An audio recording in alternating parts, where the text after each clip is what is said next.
Você sabe quem é a unanimidade dos estádios de futebol? O cara que, se não errou, ainda vai errar? O cara que é odiado por todos? Se respondeu árbitro de futebol, você acertou.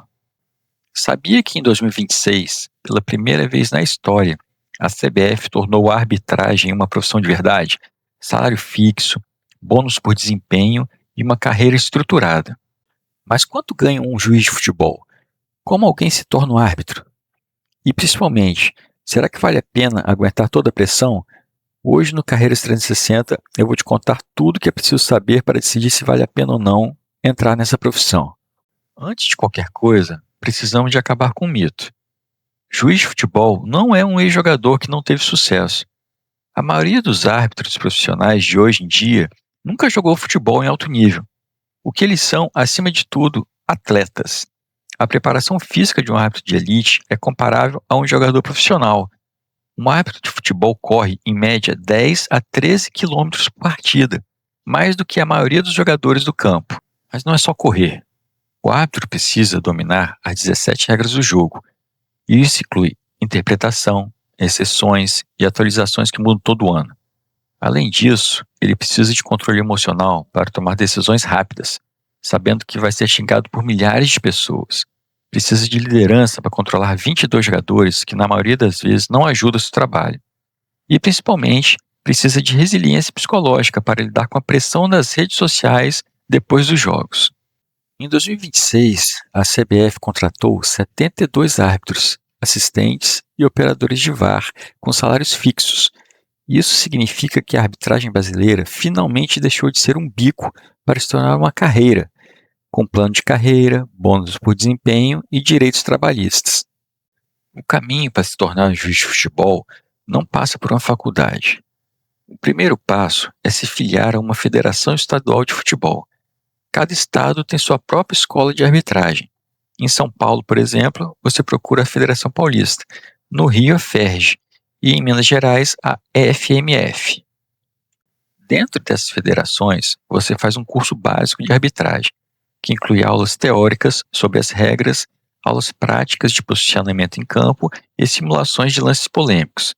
A CBF Academy oferece cursos online e presenciais que são referência nacional.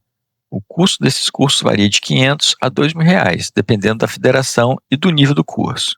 Depois do curso, vem o teste físico. E é aqui que o bicho pega. Você precisa comprovar condicionamento físico de atleta. O teste inclui corrida de resistência, sprints curtos e agilidade. Quem não passa, não apita. Se você for aprovado nessas duas primeiras etapas, você entra no quadro de árbitros da federação e começa apitando jogos de base, campeonatos amadores e categorias inferiores. É daí que você constrói seu currículo para, quem sabe, ser promovido ao quadro nacional da CBF. Agora vamos ao que interessa. Quanto ganha um árbitro de futebol? Em 2026, a CBF deu um passo histórico. Os árbitros da Série A passaram a receber salário fixo mensal. E olha só os valores. Na Série A, árbitro central da FIFA ganha 16 mil por mês fixo, mais 4 mil a 7.600 por jogo apitado. O árbitro central da CBF, não FIFA, 13 mil por mês, mais 3.500 por jogo apitado. Assistente e VAR da FIFA, 13.200 por mês, mais 3.300 por jogo apitado. A projeção de ganhos mensais de um árbitro FIFA que apite 4 jogos por mês pode chegar a R$ 46.400. Em meses mais cheios, com finais de playoffs, o valor ultrapassa R$ 60 mil. Na Série B, ainda não tem salário fixo em 2026. O árbitro recebe por jogo, valores entre 2.000 e 3.500 por partida. Na Série C recebe entre 1.000 e 2.500 por jogo, e na Série D e jogos estaduais de 400 a 1.500 por jogo.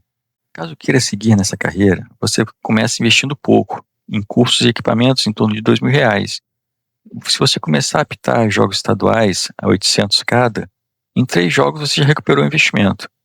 Só que para chegar no topo, o caminho é longo, mas o retorno financeiro é real. O Brasil tem 27 federações estaduais de futebol, mas algumas delas oferecem muito mais oportunidades e visibilidade que outras. São Paulo, Rio de Janeiro, Minas Gerais e Rio Grande do Sul são os estados com o maior número de jogos profissionais por ano. A Federação Paulista, sozinha, realiza mais de 300 jogos profissionais por temporada entre o Paulistão, Série A, Série B, C e D. Paraná e Santa Catarina também têm campeonatos estaduais fortes e uma boa estrutura de arbitragem. No Nordeste, Bahia, Pernambuco, Ceará, o futebol cresceu muito. Clubes como Bahia, Sport, Fortaleza, Ceará estão cada vez mais competitivos, o que aumenta a visibilidade dos árbitros locais.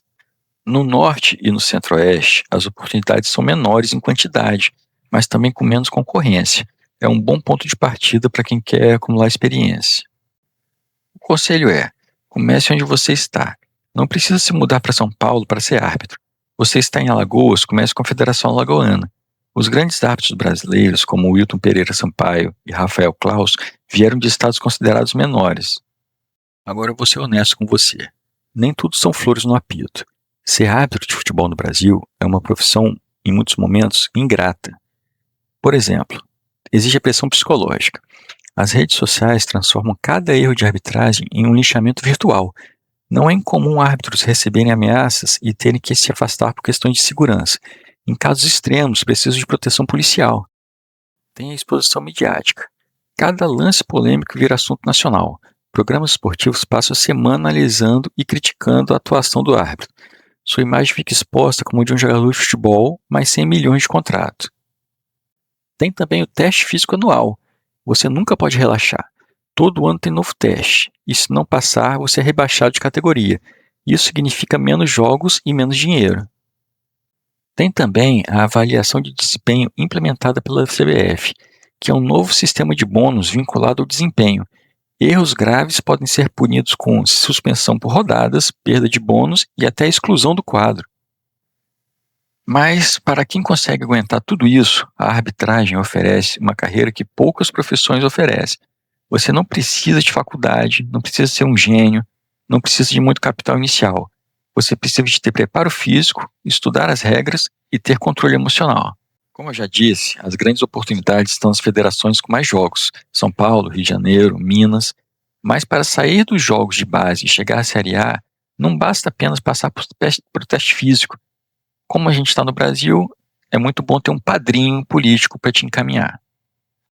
Assim, para você conseguir ter sucesso na carreira, você precisa seguir 2 caminhos: ter a excelência técnica, ser impecável nos testes e relatórios, e o network político, estar presente nas federações, participar de todos os seminários e construir uma reputação de confiança com quem decide as escalas.